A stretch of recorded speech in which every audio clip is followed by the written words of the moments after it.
Hello, everyone.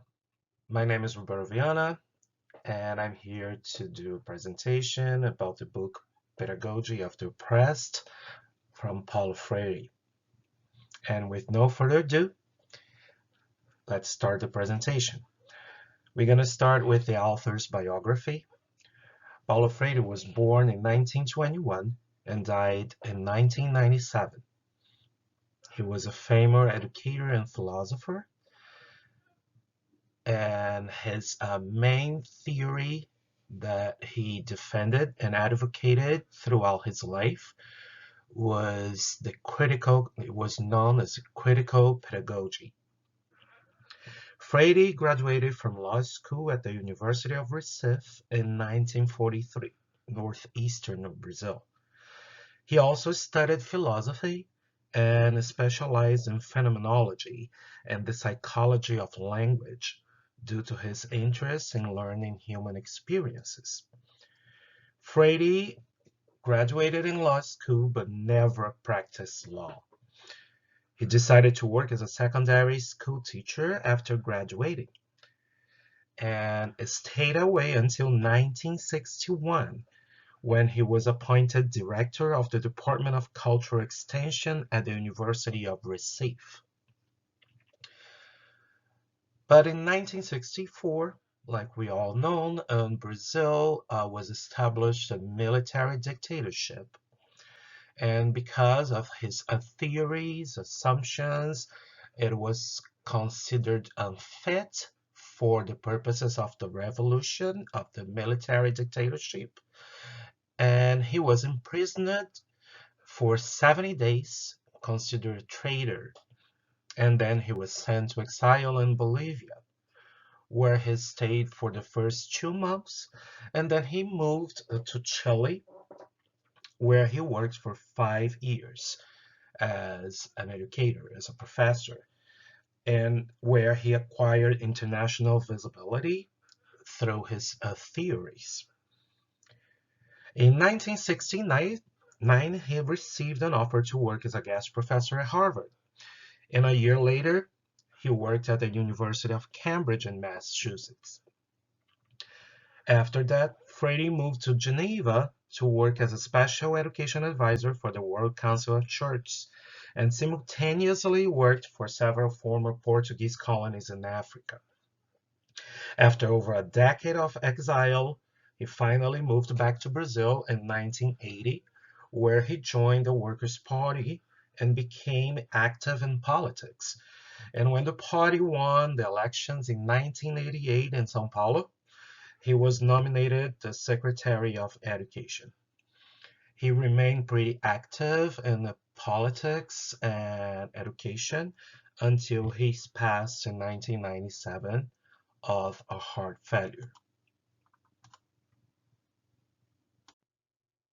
Moving on to the book itself, Pedagogy of the Oppressed, Freire established a distinction between the oppressors and the oppressed to structure his critical pedagogy theory. He states that to achieve complete liberation, the oppressed must see themselves as people engaged in the ontological and historical vocation of becoming more fully human. The oppressors must reevaluate their conceptions of power and acknowledge the relevance and intellectual influence of the less privileged class in order to achieve a more outstanding sociological balance. He reiterates that education is the primary tool to liberate the oppressed, but the education system demands restructuring to fulfill social fairness. He determined that education and politics must merge and develop simultaneously to produce broader knowledge to prevent inequality. One of Paulo Freire's main concerns was with the banking concept of education. He claims that teachers consider themselves knowledgeable upon those whom they consider know nothing. That education is an acting of depositing in which students are merely depositories, and that education suffers from narration sicknesses, Freire states the existence of a dehumanization process when individuals become objectified due to injustice, exploitation, and oppression. He argues that the oppressive must identify their oppressors and work together to seek liberation. And Freire's primary concern is to assist through education a new system that supports and allows the oppressed to fight back, to regain their lost humanity, and achieve full humanization. The banking model.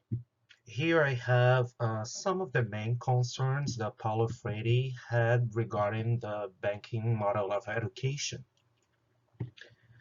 Freire believes that the fundamental nature of education is to be narrative. He argues that the education mechanism is obsolete. Teachers recite facts and ideas and the students memorize them. There is no connection with the real life, resulting in a passive learning style. This lack of freedom highlights the comparisons between the banking model of education and oppression. Freire argues that the banking model dehumanizes the student and manipulates their ideas to accept whatever is thrust upon them and accept them as correct. Therefore, the banking model is linked with oppression since the professor does know it all and the students, considered inferior, are just recipients that must accept what they are told. Freire encourages the discussion between professor and student, thus creating equality and the lack of oppression. Paulo Freire argues that the most viable way to avoid this gap and this inequality on the education system should be through structuring a nice dialogue and developing critical consciousness. Here in this slide, I highlight the main dialogical and anti-dialogical characteristics that Freire mentions in the book. The dialogical, the main ones are cooperation, unity, organization, and cultural synthesis. And the main anti-dialogical characteristics would be conquest, divide and rule, manipulation, and cultural invasion, what results in a culture of silence that instigates negative, passive, and suppressed self-image. Freire states that dialogue is an understanding between different people. It's an act of love, humility, faith. Freire also analyzes the relevance of dialogue, the meaning of the words, and that they will reflect action and reaction. He argues that teachers tend to shape students' perceptions of the world, politics, history, sociological situations, and so on. Furthermore, professors should use language considering the student's point of view, that way allowing a thematic evaluation from both sides. Educators and students must work as a team to find the problems of history and the present, which can only be successful through dialogue. Critiques and reviews. Here I found some slight critiques about the book. I found some of Freire's writing kind of repetitive and dated. Uh, Throughout the reading, we find the same terms like over and over, and it makes the reading a little tiring. Uh, some of his some of his references to leaders and cultural events are kind of dated, and it's no longer influential to the education process in the present. And some of the author's recommendations kind of feels unrealistic to our political and sociological current situation. and reviews, uncountable reviews. But I decided to highlight this one that I feel like kind of highlights the relevance of the book. Soon after Freire's passed away, and over 2 decades later, we are now witness to what Freire feared: a world reeling from rising income and wealth inequality.